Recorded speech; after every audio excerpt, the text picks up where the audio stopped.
descendant of Davao Oriental, Reynaldo. So, Amos, press time po. Ito na po ang real situation dito sa nagaganap na 2010 National Literacy Conference and Awards right here dito po sa Benitez Hall, Baguio Teachers Camp, Baguio City.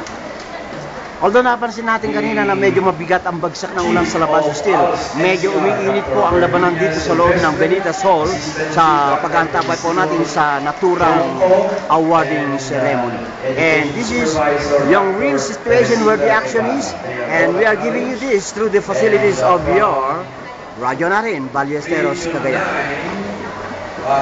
So we are at the back, far back. Kinukuna pa natin ng kabuuan ng ating mga participants. Very much eager. I know what's in their mind. That everybody wants to be a winner. And who should be the winner? So we have to cross our fingers and stand by for the conference.